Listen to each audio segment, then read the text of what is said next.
Une story, les gens ultra réactifs, ah vas-y, il y a mon pote et tout qui peut venir mixer. 2 heures après, t'avais un DJ. T'avais mon banquier 2 jours après qui m'en parlait, tout le monde nous avait vus, on est repassé dans les TikTok, on a fait 600 000 vues, etc. J'ai perdu ma maman cet été-là. On a eu des moments ultra compliqués, des histoires d'incendie, des trucs comme ça. Les sous qu'on gagnait, on s'en servait pour payer le CDI parce que nous on était en cours à côté. On n'est pas d'accord sur tout, mais on communique sur tout. Je sais pas comment ça se fait, je pense qu'il y a eu 1800 likes, un truc comme ça. Et parmi les 42 incubés, j'ai fait partie des 5 lauréates. J'avais 18 ans, j'étais la plus jeune, j'ai eu une bourse de 10 000 euros. J'ai eu un voyage d'expédition dans la Silicon Valley de l'entrepreneuriat social. Et le vice-président monde de Microsoft m'a accompagnée une fois par mois. J'avais 17 ans, j'étais à la fin d'un cours de philo, j'ai regardé mes lunettes et je me suis dit mais qu'est-ce qu'on fait de ces anciennes lunettes? Et je pense que je suis devenue une meilleure personne grâce à ma boîte. Il faut que tu t'associes avec quelqu'un qui a les mêmes valeurs que toi. Mais c'est vraiment des choses auxquelles des fois tu penses même pas. Donc c'est important de te faire accompagner des fois par des experts métiers où là c'était quelqu'un qui avait 20 ans d'expérience, forcément il y en a vu. Perso, j'entreprends toute ma vie, tu vois, Zach, c'est pas que mon travail. Vraiment, si j'avais dû attendre ça quand j'ai lancé ma boîte, vraiment, les gens ils devaient me regarder comme une tarée, et je m'en fiche. L'entrepreneuriat, pour moi, c'est une notion, c'est une aventure à part entière. Enfin, en fait, t'entreprends pour vivre quelque chose de dingue, et du coup, si tu te rends pas compte que t'es en train de vivre quelque chose de dingue, c'est quoi l'intérêt?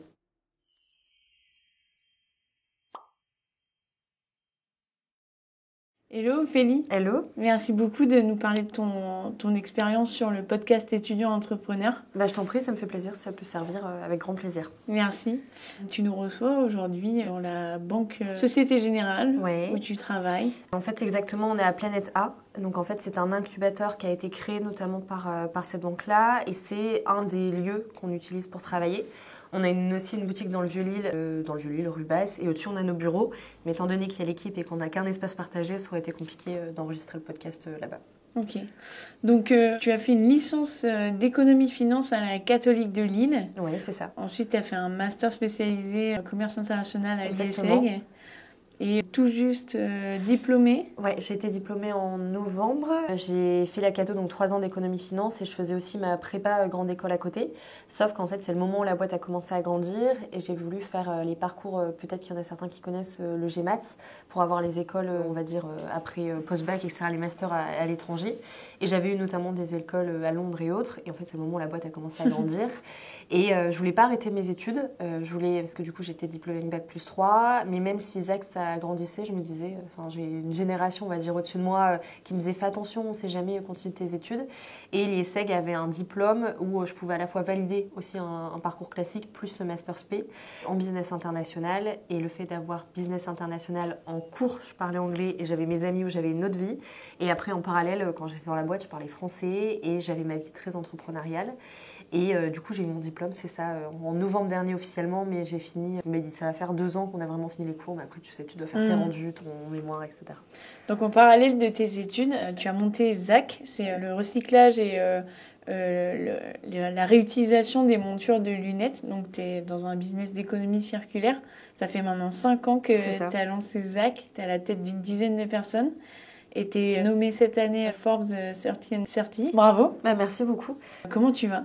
Ça va bien. Là, on est dans une période très sportive en ce moment parce qu'il y a eu des gros événements. Enfin, là, on a publié ce matin. Je ne sais pas quand on sortira. Pour mettre un peu de contexte, on est début mai. Et en fait, il y a un mois, on a eu un incendie. Donc, ce qui n'était pas top. Et du coup, donc là, on a eu toute la communication qui est sortie aujourd'hui parce que tu prends le temps de prendre du recul sur ça. C'est pas des événements faciles à gérer. Puis aussi, j'ai 24 ans. Donc, on a beau avoir géré des événements compliqués.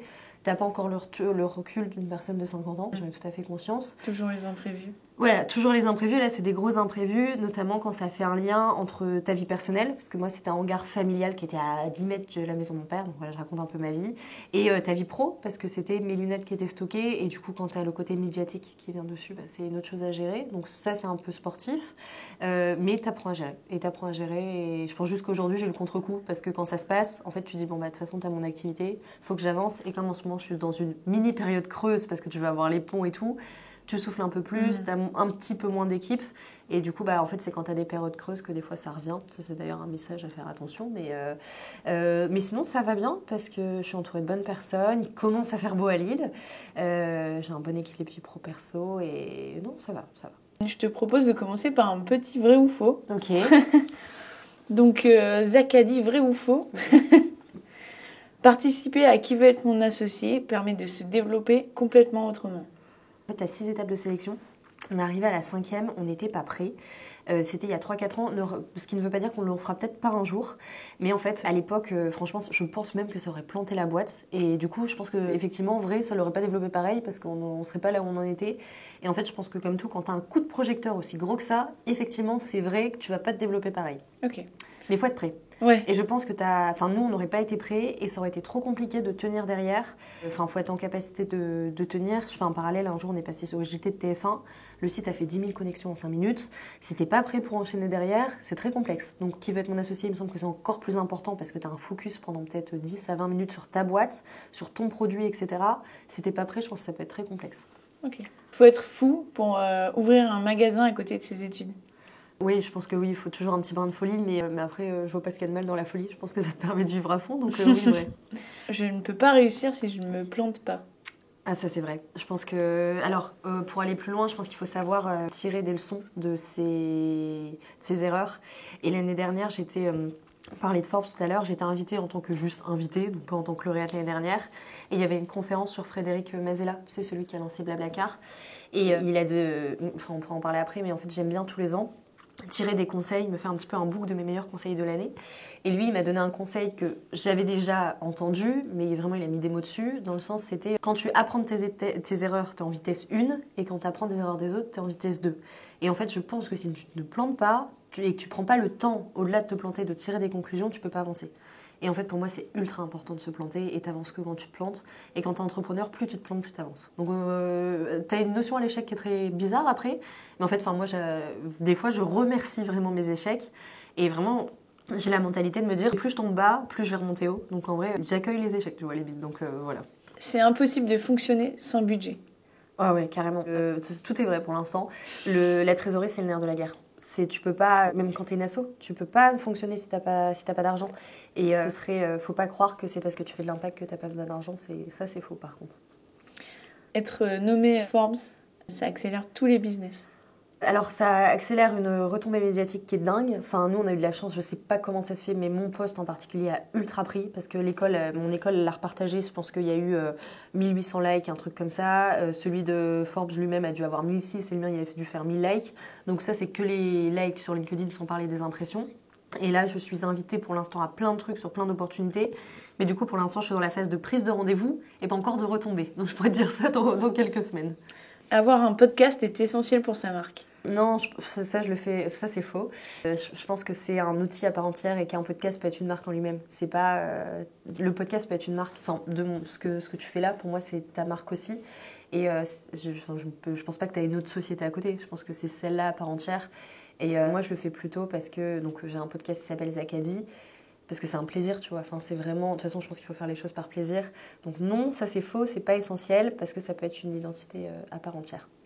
Et il est impossible de se lancer sans incubateur ou accompagnement. C'est compliqué. Franchement, sauf si... Alors, c'est compliqué, sauf si tu as déjà une expérience entrepreneuriale. Je pense que si tu as déjà une expérience entrepreneuriale, tu as déjà le carnet d'adresses, tu sais déjà comment... c'est quoi les étapes, entre guillemets, pour faire ta boîte. Tu as déjà les contacts bancaires, tu as déjà des contacts si tu veux lever des fonds, avec des fonds si tu veux lever des fonds. Tu as déjà contact avec un comptable, avec un avocat, parce qu'en fait, tu as toute une structure autour. Tu as déjà des façons de savoir comment recruter. Recruter en soi, c'est compliqué. Si tu as déjà ça, parce que tu as déjà une première expérience très poussée, entrepreneuriale ou non, ou intrapreneuriale, pourquoi pas sans? Mais dans la majorité des cas, tu as toujours à apprendre des autres. Et les incubateurs, c'est une source dingue d'accélération pour ça. Après, faut pas aller dans n'importe quel incubateur. Il faut aller dans un incubateur qui te correspond par rapport à les problématiques de ta boîte. Et comme tout, ce que je dis, c'est mettre le main au cœur de tout. Dans les projets annexes, les incubateurs annexes, c'est là où tu as du feeling avec les gens. Puisque c'est quand tu as un feeling avec des gens qui se passent quelque chose. J'en parlais avec des amis il n'y a pas longtemps, mais en fait, quand tu es entrepreneur, perso, j'entreprends toute ma vie, tu vois, Zach, c'est pas que mon travail, ça m'ouvre aussi des portes absolument dingues, où je vis d'autres choses, même des événements très sympas et tout, qui sont peut-être sous l'étiquette Zach, mais ça fait vivre des choses, entre guillemets, à Ophélie. Et en fait, je le fais parce que j'adore ça, et j'ai l'impression de vivre à fond. Et c'est pas pour ça, mon métier, en fait, tous les jours, je me lève et je suis contente, tu vois, je m'amuse, même si c'est des choses des fois très chiantes, hein. Mais en fait... je sais pas, ouais, c'est différent, tu vois, j'ai vraiment cette notion où j'ai pas l'impression de travailler. Et dans l'entrepreneuriat, pour moi, c'est c'est une notion, c'est une aventure à part entière. C'est ta vie en fait. C'est pas que, tu peux pas le mettre dans une case et finir ça. Et pourtant j'ai un très bon équilibre de vie à côté, mais en fait je suis toujours Ophélie de Zach aussi d'une certaine façon. Même si j'aime bien scinder les deux, mais je pense que je suis devenue une meilleure personne grâce à ma boîte, parce que j'ai appris énormément sur moi. Tu te retrouves dans tellement de situations, tu prends tellement de recul, tu travailles avec tellement de personnes aussi, tu découvres tellement de personnalités, de facettes de personnes différentes, que toi ça te fait un miroir sur qui t'es et quel genre de personne t'as envie d'être. Et en fait, je pense que vraiment, la boîte m'a aidée à devenir une meilleure personne. Donc c'est dans les deux cas. Donc j'ai aucun problème à dire que je suis Ophélie de Zach. Est-ce que tu peux nous raconter tes premiers pas en tant qu'entrepreneur et encore étudiante? Alors, du coup, j'ai eu l'idée de la boîte, j'avais 17 ans. J'étais à la fin d'un cours de philo, j'ai regardé mes lunettes qui d'ailleurs depuis ont été reconditionnées et je me suis dit mais qu'est-ce qu'on fait de ces anciennes lunettes? Et en fait à 17 ans t'es assez jeune, enfin pour le coup j'étais trop jeune même si maintenant t'as des gens incroyables qui lancent leur boîte super tôt, ce n'était pas mon cas. Et en fait malheureusement histoire compliquée, j'ai perdu ma maman cet été-là et du coup ça a été ultra galère mais elle était au courant de mon idée donc sur ça j'en suis très contente. Et du coup, je me suis mis à fond dans ce projet-là, je pense, d'une certaine façon. Et à la fin d'un cours, donc j'ai mon idée en terminale, à la fin de ce cours de philo, je passe mon bac, événement très compliqué la semaine de mon bac. T'as l'été, qui est un peu complexe, etc., quand tu vis un événement aussi dur. Et après, je me retrouve à la Cato, donc ma première année. Et là, cours d'économie-finance, on doit faire un business plan sur la bière, étant à Lille, parce qu'on est Lillois, et les Lillois ont une grosse consommation de bière. Et du coup, je vais voir mon prof et je lui dis, bon, bah alors pour moi, ça va être compliqué ce sujet-là. Par contre, j'ai une autre idée. Il y a quelques mois, est-ce que ce serait possible de la creuser? Mon prof, qui est super, on est encore vachement en contact, il me dit, bah oui, vas-y, boost, fais tes quelques slides sur ce projet-là. Et en fait, je me rends compte que c'est sympa. Enfin, franchement, l'idée, elle me parle et tout. C'est un truc qui me touche personnellement. Bon, là, j'ai beau avoir mes lentilles, je suis à -6 sur chaque œil. Autant te dire que si j'ai pas mes lunettes ou mes lentilles, même te voir, c'est très compliqué. Oui, non, mais très clairement. Et du coup, je creuse ce sujet-là. Je vais à l'incubateur de la Cato, qui à l'époque était dans des préfabriqués. Donc vraiment, le côté incubateur, c'était il y a 5-6 ans et pourtant, c'était pas aussi développé. Et en fait, en parallèle, je me dis, première hypothèse, si je veux développer le reconditionnement des lunettes, c'est de collecter ces lunettes-là. Et du coup, première hypothèse, c'est de collecter 10 000 lunettes et voir ce qu'on peut en faire. Et du coup, j'avais même pas le permis. C'est mon père qui venait des fois m'aider quand j'avais des gros sacs entre les opticiens. Et je les récupérais vraiment dans des sacs poubelles. Et après, je me souviens très bien, j'étais dans ma chambre chez mon père, j'avais récupéré tous les meubles, parce que ma mère faisait des petits bijoux et tout, tous ces meubles à bijoux. Et je rangeais ces lunettes 5 par 5, je faisais des lots, je prenais tout en photo. Ma chambre, t'avais des lunettes partout. Et vraiment, et en fait, c'est comme ça que j'ai commencé à classifier les lunettes qu'on pouvait reconditionner ou pas. Comment ton père, il l'a vécu avec ce deuil? Toi, tu t'es lancée dans l'entrepreneuriat à côté de tes études? Alors pour lui, c'était galère. Franchement, il voulait pas. Il m'a dit, Ophélie, tu fais tes études jusqu'au bout. Surtout qu'on n'est pas... Autant moi je communique beaucoup, je pense que ça s'entend, je parle et tout, lui c'est tout l'inverse. Mais on a des valeurs de soutien qui sont assez fortes. Je pense que quand il t'arrive à un truc comme ça, soit tu te renforces, soit tu te disperses.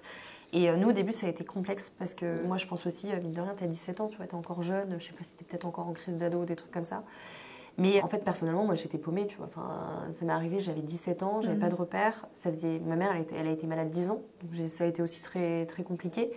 Et en fait aussi, quand tu es pendant 10 ans lié par le côté un petit peu hôpital, etc., quand en fait tu te retrouves sans cette phase-là de ta vie, en fait ça fait un vide, tu vois, c'est ultra bizarre. Bon, c'est un gros parallèle, mais du coup en fait je pense qu'on était dans un moment de je ne sais pas ce qui se passe. Genre vraiment... T'avais plus tes repères.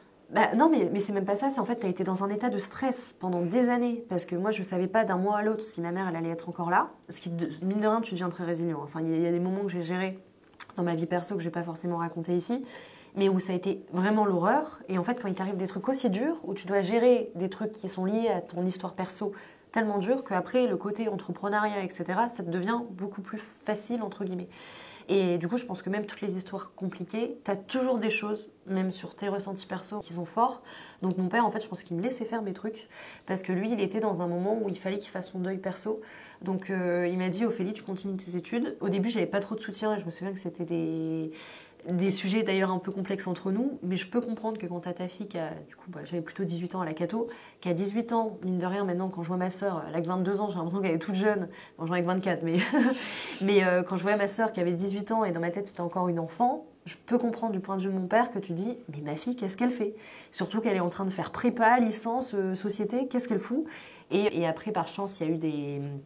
Je lui ai dit, bah papa, fais-moi confiance. En fait, j'ai voulu prouver, peut-être que c'était, je fais un parallèle, c'était le fondateur j'oublie son nom, il s'appelle Ludovic, de Petit Bambou, qui lui disait qu'il avait lancé notamment Petit Bambou pour montrer potentiellement un truc, pourquoi pas, il me semble que c'était à son père aussi.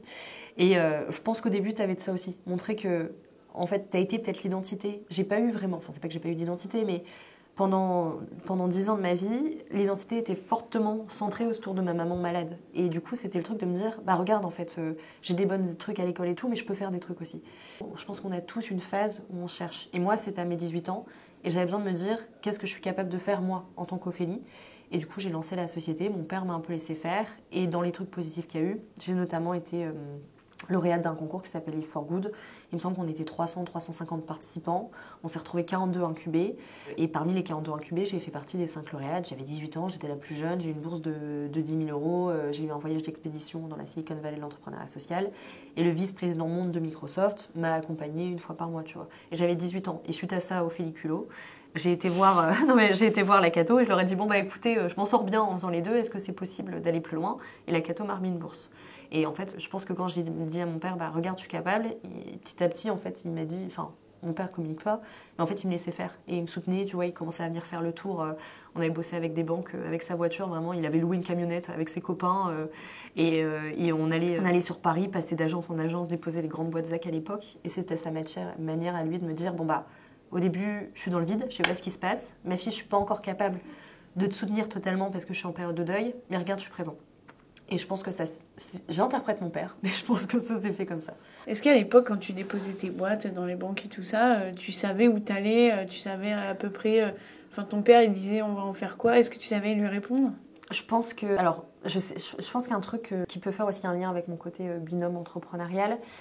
En tant qu'entrepreneur, je pense que j'ai la chance d'être une personne qui a une sorte de vision. Genre, c'est comme si au fond de moi, j'ai toujours une petite voix de me dire, je sais où je vais. Genre, t'as des personnes... Enfin, t'as des types d'entrepreneurs, moi je sais que j'ai le côté un peu vision, où je me dis, là où je suis douée, c'est le côté stratégie et tout. Et en fait, dans ma tête, j'arrivais très bien à me projeter en me disant, ok, étape 1, collecte, étape 2, on va développer reconditionnement, étape 3, ça va être ça, développement, développement, développement. Et en fait, ça s'est fait comme ça. Donc, en fait, je chantais un truc. Je me disais, il y a quelque chose, t'arrives pas toujours à mettre des mots dessus, mais je suivais vachement mon intuition, que j'ai appris à développer avec le temps. Donc je disais, bah papa, première hypothèse, on en collecte le plus possible, après on va les trier dans ma chambre, dans le hangar, etc. Et ça s'est fait comme ça. Ça me fait bizarre, ça fait longtemps que je n'ai pas parlé de ça. Mais ouais, parce que c'était il y a 6 ans et je prenais des personnes en stage alors que j'avais 18-20 ans, enfin même pas. Et pour faire tout ça, et j'ai un grand merci aussi aux personnes qui m'ont fait confiance, parce que mine de rien, quand t'as 18 ans, manager des gens, peut-être 19, vu que ça devait être la fin de ma première année après, bah, c'est une aventure en soi aussi. Comment t'as trouvé ta moitié entrepreneuriale? Antoine? En fait, Antoine, c'était l'opticien de mon petit village à Pont-à-Marc. Et comme je te disais, première hypothèse, collecter des lunettes. Et du coup, Antoine, il fallait que je collecte ces lunettes-là. Il était l'opticien numéro 2 du magasin. J'y vais, et la première fois qu'on se rencontre, je me souviens très bien, je suis ressortie, on discutait tout, main droite avec un sac poubelle rempli de lunettes, et main gauche avec sa petite mallette d'opticien. Et après, on s'est rencontrés au début comme ça, et après, c'est comme toute relation humaine. T'as des moments où ça prend du temps, tu parles, tu discutes et tout. Et après, petit à petit, à un moment, je lui ai dit, bon bah écoute, la boîte, ça fait déjà, je pense, 1 an que je bossais dessus, un truc comme ça, est-ce que tu veux me rejoindre dans le projet? Tu l'as Il y avait eu un débauché. bon feeling. Ouais, c'est ça. Il a quitté son emploi 1 mois avant le Covid, donc c'était horrible, il avait démissionné et tout. Et finalement, il est devenu associé, alternant, opticien, enfin vraiment, tout était en même temps parce que il a repris ses études pour être sur ZAC en même temps parce que c'était vraiment un schmilblick. Et ça, du coup, c'était au moment de l'ouverture à Roubaix, donc c'était en 2021 et on devait se connaître depuis 2020. Comment t'aurais réagi si t'avais dit non? Bah, tu deviens résilient. Tu te dis que. Enfin, moi, je fais. C'est un peu de la psychologie de comptoir, mais je fais très confiance à la vie. Je me dis que si ça s'est pas fait avec cette personne-là, peu importe la relation humaine, c'est que ça devait pas se faire.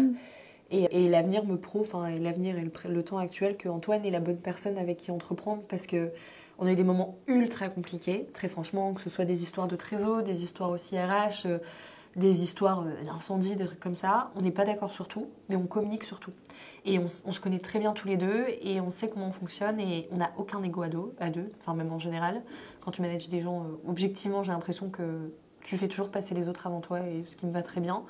Mais tu peux pas réagir sur l'ego et avec Antoine, on arrive très bien à le faire tous les deux et du coup, on discute énormément et être avec quelqu'un qui a la capacité de se dire, peut-être que là, c'est pas la bonne solution pour moi à l'instant T, mais c'est la bonne solution pour le binôme. Et on fonctionne comme ça tous les deux, donc ça se passe bien. Donc voilà. Comment tu as convaincu tes premiers partenaires, premiers clients? Mes premiers clients, alors ce qui était très drôle, au début, c'était avant qu'Antoine me rejoigne d'ailleurs, c'était le première hypothèse, comme on est une génération vachement connectée, c'était de lancer un site internet pro où les opticiens achetaient lunette par lunette. Ce qui finalement, on revient à ça un petit peu maintenant, mais à l'époque, marché avant Covid, pas près du tout. Et on a eu, je pense, 3 ventes sur ce site internet, vraiment. Et donc ça, c'était vraiment mes premiers clients. Et suite à ça, je me suis dit, bon, ça marche pas, mais je sens que l'idée au fond de moi, elle est bonne. Je continue, on fait un crowdfunding, on a fait un petit peu plus que l'objectif. Et j'ai Antoine, bon, fais-moi confiance, on va ouvrir la boutique à l'usine de Roubaix. On y va, on l'ouvre. Vraiment, moi j'avais 21 ans, lui devait en avoir 24, un truc comme ça. On n'a jamais ouvert un magasin, lui il avait peut-être 3 ans d'expérience, moi j'étais encore en études, enfin c'était très complexe. Dis-toi, on payait même les sous qu'on gagnait, on s'en servait pour payer le CDI parce que nous on était en cours à côté, donc aventure assez originale. Le CDI, c'est celui qui tenait la boutique? Ouais, en fait, on a fait l'été, ça a ouvert en mai, donc de mai, juin, juillet, août, on a tenu tout seul avec Antoine, et après on a recruté Nicolas, qui maintenant fait plus partie de la boîte parce qu'il est devenu, enfin il est plus dans l'optique, il a voulu faire un truc totalement, il est dans la rénovation de maison, enfin ce qui n'a rien à voir. Et bref, mais à l'époque du coup, il fallait bien quelqu'un pour tenir la boutique pendant que nous on finissait nos études. Enfin moi je venais même de reprendre mes études, donc mon master. Et j'ai l'impression que ça me semble être super longtemps, mais bref. Et qu'est-ce que je disais? Et pourquoi on faisait tout ça? Et oui, le premier jour du magasin, donc nos premiers vrais clients. C'était du coup, ça devait être genre ouais, ça va être bientôt. C'était, je pense, vers le 15 mai, un truc comme ça. On l'avait appris, c'était la sortie du 3e déconfinement. Et vraiment, donc on apprend à la télé qu'on va pouvoir ouvrir notre magasin. Donc 10 jours avant, on commence à faire les travaux, etc. On est en masque et tout. Mon père vient nous aider, les personnes qui sont en stage et tout. 10 jours de travaux intensifs à l'usine de Roubaix. On ouvre, 10 heures, personne comme client. Et là, 10h30, ça dégueule, entre guillemets, comme pas possible.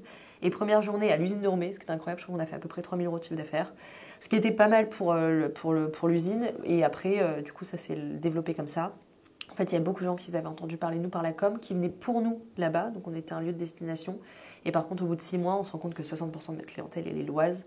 Et du coup, on décide de se dire, bon, là, on prend des risques financiers. On va faire un tour de table. On n'a pas ouvert le capital, mais on a fait de la banque, de la subvention, des prêts d'honneur. Et on est parti dans le vieux livre. Donc, à quel moment on t'a dit, tout ça, c'est bien, mais combien ça rapporte et comment t'as réagi? Alors, tu as eu plusieurs moments dans... Déjà, Zach, maintenant, c'est 3 sociétés. Tu as une société Zach Store, enfin, ça, ce qui a évolué aussi. En fait, tu as eu énormément de projets dans cette société-là à part entière. Donc, tu as Zach Store qui est l'entité magasin, donc qui est notamment la boutique de Lille. Et là, on va développer des magasins sous franchise, on va dire. Enfin, c'est des licences, mais c'est à peu près la même chose. Et du coup, ce sera sous l'entité Zach Store, où l'idée, c'est d'accompagner des opticiens. Donc, ça ne sera pas des magasins propres. Ce sera des personnes, des opticiens qui ont envie de croire en notre ADN et qu'on se développe ensemble, qui vont du coup ouvrir des magasins Zach sous l'ancienne Zach, mais ce sera leur magasin. Donc ça, ce sera sur l'entité Zach Store, donc côté Zach Magasin.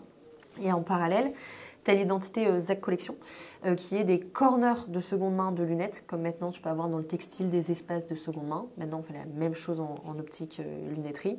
Et ça s'appelle l'identité Zach Collection. Et au-dessus, on a une structure qui fait tout ce qui est lié aux 2 structures, la RH, la communication, l'administratif, parce que mine de rien, tu as des liens entre les boîtes. Donc voilà, et cette année nos bilans sont rentables, si c'était la question, donc ça c'est bien. Et à quel moment on s'est dit c'est rentable? En fait c'est une chose à laquelle il faut faire attention, c'est qu'au début moi je faisais pas attention à tous ces indicateurs-là financiers.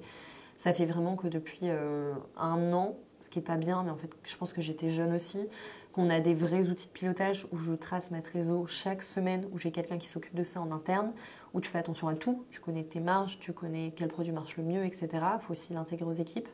Et ça fait vraiment depuis 1 an qu'on met ça en place, et notamment parce que j'étais lauréate d'un réseau qui s'appelle Réseau Entreprendre, qui accompagne pas mal d'entrepreneurs et qui m'ont vachement aidée sur tout ça.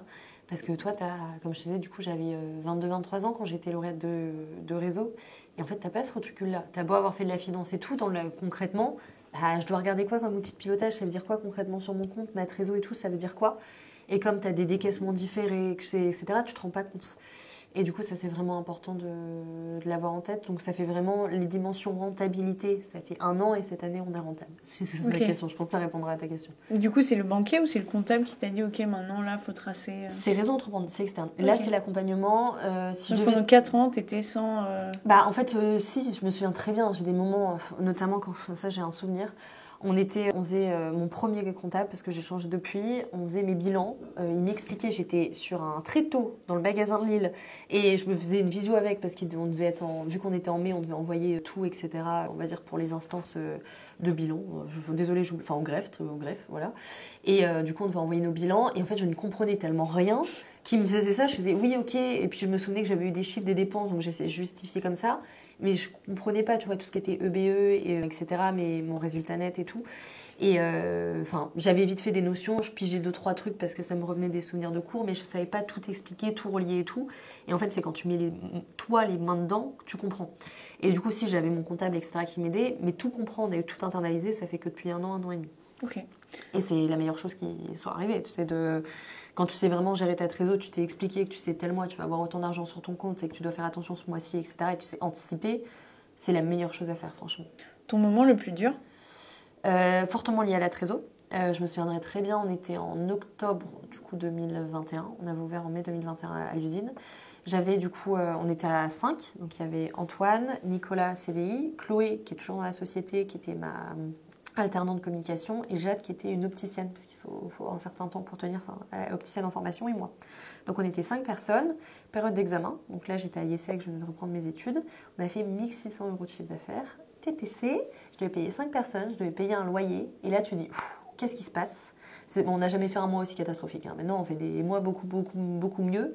Mais à l'époque, je ne sais pas pourquoi, ce mois-là avait été catastrophique. Et là, tu te dis, mais ma trésor, ça ne va pas aller. Et ça, franchement, c'était un truc qui était compliqué. Mais en fait, à ce moment-là, tu te fais, ça va pas. Factuellement, ça va pas. Genre vraiment, tu le mets à plat et tu te dis, je prends un temps de recul, j'analyse, ok, c'est quoi mes solutions ?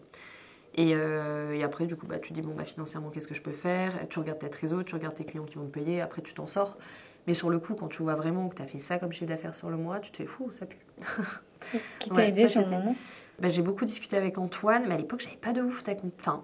Franchement, je travaillais pas encore avec Réseau et tout, parce que c'est suite à ça d'ailleurs que j'ai développé Réseau. Et si, c'est une femme qui s'appelle Delphine Koopman qui m'avait aidé, qui commençait à m'aider pour mon tour de financement. Et du coup, en fait, t'en parles à des personnes qui ont plus d'expérience que toi.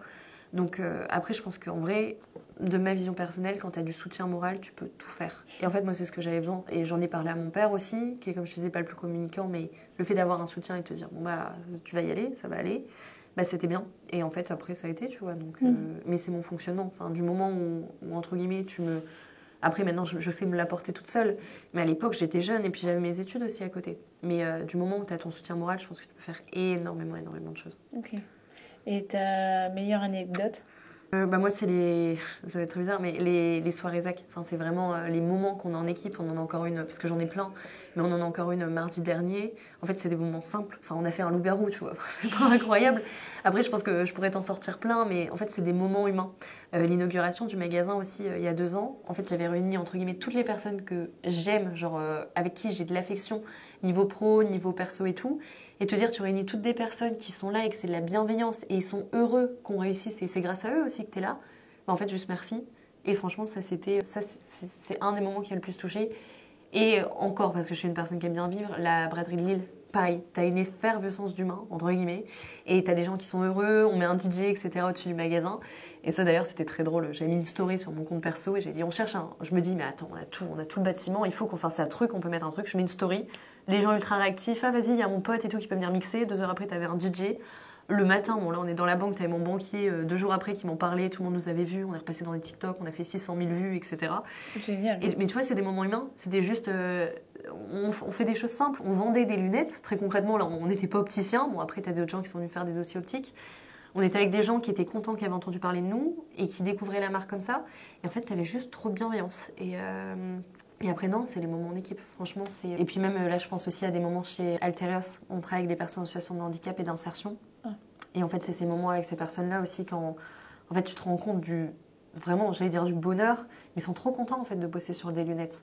Parce que c'est un produit de santé. Du coup, ils ont l'impression, des fois, ils trient du papier selon des codes couleurs et tout. Là, ils peuvent en parler à leur famille. C'est un produit de santé. En même temps, c'est un produit de mode. Du coup, ils sont trop contents. Et en fait, là, en parlant, je vois leurs yeux et je pense à des discussions avec Anan, avec Raphaël, avec Bertrand, où tu sens qu'ils sont contents. Et en fait, c'est ça. Enfin, moi, mon bonheur, c'est de me dire je crée des moments humains. Et j'ai déjà dit à la boîte, enfin à l'équipe, si jamais la boîte elle plante, j'aimerais bien refaire une boîte avec les mêmes personnes. Et en fait, ma réussite, c'est ça. Et après, enfin, ma réussite. Mes bons souvenirs, et après, bon, t'as eu des moments dingues, hein, la signature du partenariat avec Écoutez Voir, qui a 750 magasins en France, c'était fou. Bien qu'au début, j'avais peur, hein, j'avais clairement peur de me faire piquer l'idée. Après, il s'en est passé tellement des choses, et je pense que c'est important de fêter les petites victoires aussi. On va maintenant passer à la boîte à outils de l'étudiant entrepreneur. Quels sont les apprentissages à tirer pour un étudiant qui entreprend ? Mettre en place des outils de pilotage et se faire accompagner pour mettre en place des outils de pilotage et les comprendre. Parce que si tu les comprends pas, ça va être forcément très compliqué. Ça, c'est la première chose. Ne pas chercher à tout prix un associé. Il faut que ça vienne. En fait, faut que tu t'associes avec quelqu'un qui a les mêmes valeurs que toi. Genre ça, c'est le plus important. Genre quelqu'un, quand tu auras des merdes, en fait, tu vas rester avec la personne parce que c'est une bonne personne qui est en accord avec tes valeurs. Donc ça, c'est le premier truc. Et après, forcément, il faut que ce soit complémentaire.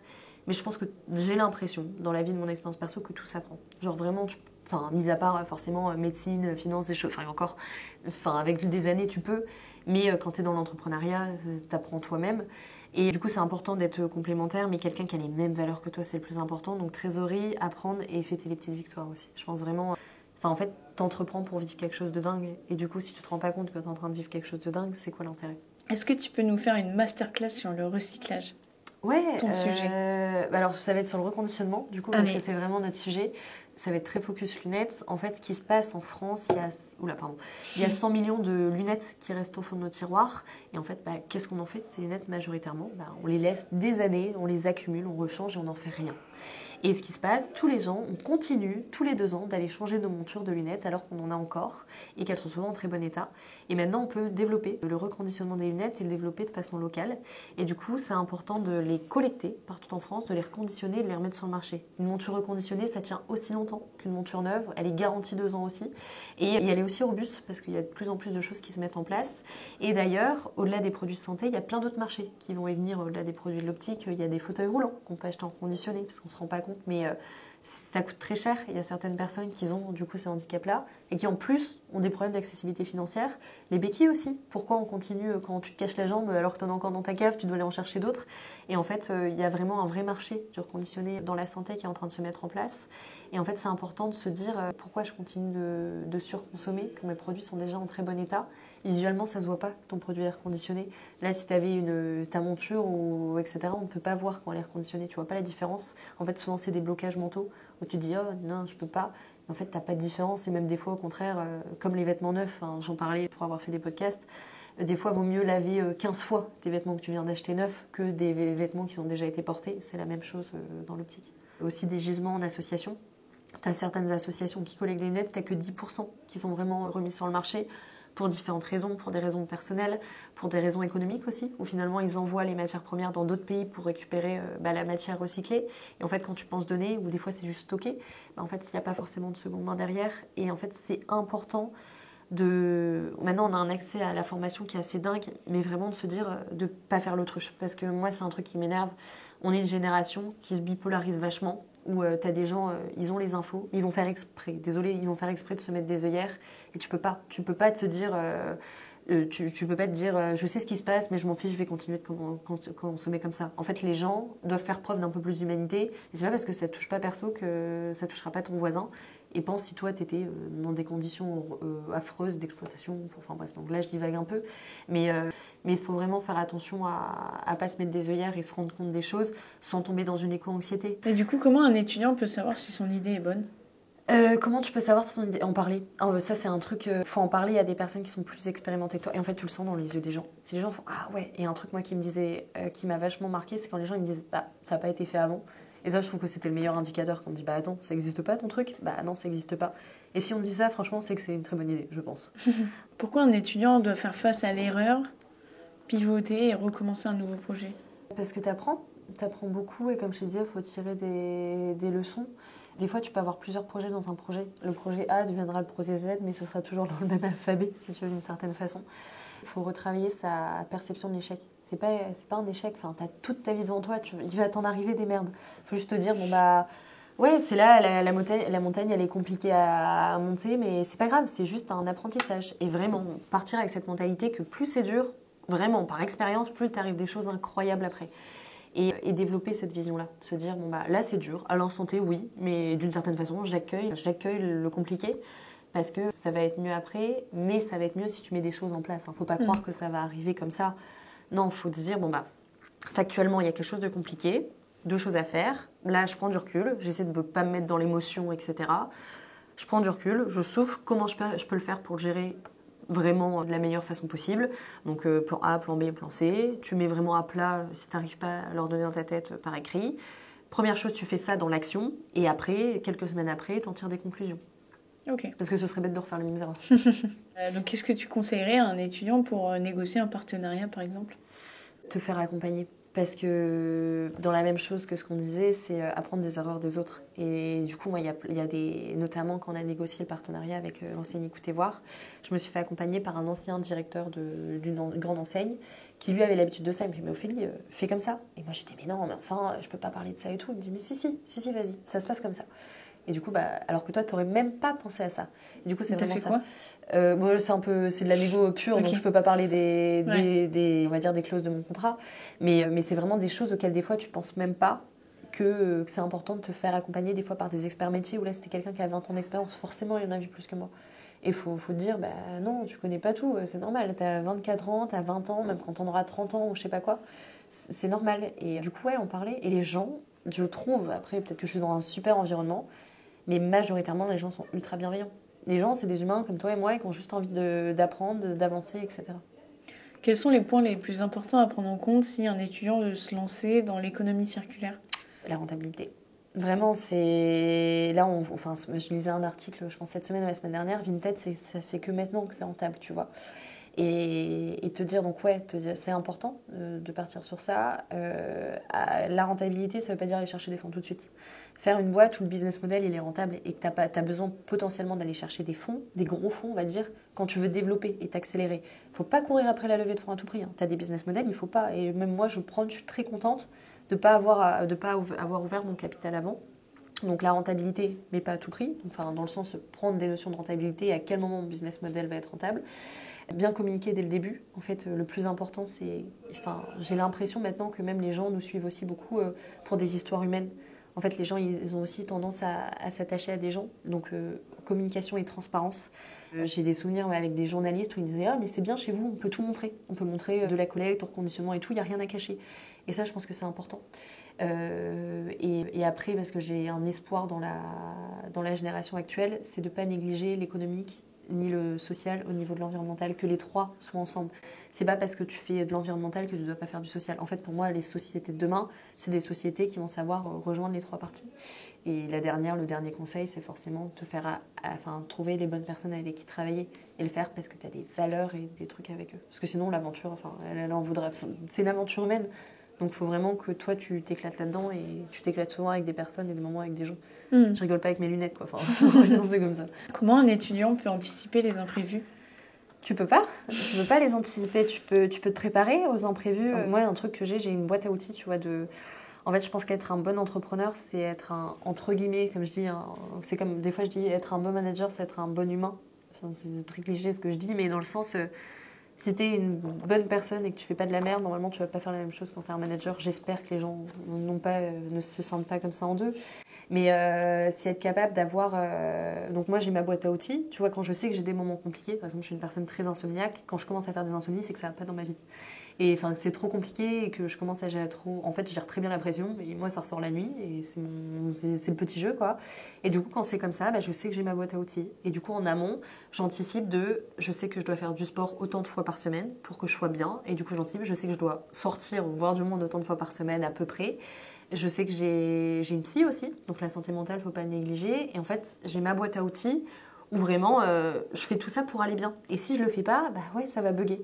Faut que tu sois en capacité de gérer les imprévus. Tu peux pas anticiper les imprévus. Par contre, tu peux être en capacité de gérer les imprévus. Donc c'est ça, c'est être bien toi pour les gérer. Parce que tu sais jamais, enfin moi, l'incendie, tu vois, jamais tu penses, enfin même quand mon père me l'a appris, jamais tu penses que ça va t'arriver, un truc comme ça. Et là, c'est comment je fais? Et tirer des leçons. 2 semaines avant, 2 ou 3 semaines avant, on avait eu un sujet en équipe où on nous avait remonté, on avait été trop dans l'émotion avec mon associé, on avait une vraie merde à gérer, et en fait on avait parlé à droite, à gauche sur la panique, à droite, à gauche, à tout le monde, et tout le monde l'avait appris par machin, bidule, etc. Et en fait il avait très mal pris de ne pas la prendre en groupe, parce qu'il voulait vraiment, même si on a le même âge, qu'on ait la position de chef d'entreprise en disant bon bah on se réunit aujourd'hui, il y a une merde, voilà ce qui va se passer, la position de leader entre guillemets, on va vers là. Et en fait, vu qu'on l'avait pas fait tous ensemble, c'était compliqué. Et du coup, quand on a eu cet événement de l'incendie, en fait, on s'est réunis. Premièrement, on l'a dit à personne. J'ai dit Antoine, on réunit tout le monde, on en parle. On a fait une mini convocation de 5 minutes. On a dit vous inquiétez pas, en amont, tu poses les trucs. Il n'y a rien de grave, tout est géré, tout va bien. Tu désamorces pour pas qu'ils croient qu'il y ait une bombe. Et après, tu expliques la situation et tu expliques directement ton plan d'action. Et ça a été, je trouve, très bien géré. Parce que tu peux pas les anticiper, mais tu peux tirer des leçons de tes histoires passées et te dire bon bah, j'ai anticipé ma gestion perso, j'ai anticipé la gestion avec les autres, et quand j'ai une merde, je vais dérouler le même plan d'action. À quel moment un étudiant peut se permettre de déléguer? Bah, c'est pas forcément parce que t'es étudiant, c'est déjà, je pense que... Mais il y a ce côté légitimité, crédibilité... Ouais, je pense que... Alors là, par contre, on parlait de pas se mettre d'œillères, là, il faut en mettre, tu vois. Je pense vraiment, c'est... En fait, c'est vraiment de se dire, bah fonce, enfin vraiment, genre, t'as rien à perdre. Un truc que je me dis souvent, c'est à la limite, si les gens se moquent de moi, ça va les faire rire ce soir, demain ils m'auront oublié. Et je me dis ça depuis que je suis toute petite. Et je pense que ça, c'est important, c'est avance, genre vraiment, c'est les gens ne se souviendront pas de ces trucs-là. Les bonnes personnes vont se souvenir de toi pour les bonnes choses, mais sur ça, les gens sont vraiment... Et après, un deuxième truc que je me dis aussi souvent, c'est pourquoi passer plus de 5 minutes sur un truc qui n'aura pas plus d'importance dans 5 ans. Donc vraiment, c'est ce que je me dis le soir, les gens m'ont oublié, et pourquoi passer plus de 5 minutes dans 5 ans la question de légitimité, on n'en a rien à faire de la vie des autres, il s'en souviendra plus de moi. Enfin, vraiment, si j'avais dû attendre ça quand j'ai lancé ma boîte, surtout que je l'ai lancée avant Covid, personne dans ma promo faisait de l'entrepreneuriat, ou j'avais quelqu'un qui était 2 promos au-dessus de moi, et vraiment les gens ils devaient me regarder comme une tarée, et pourtant je me disais, je m'en fiche, franchement j'y vais, et en fait le temps et l'énergie que tu passes à interpréter ça, c'est du temps et de l'énergie que tu mets pas sur ton projet.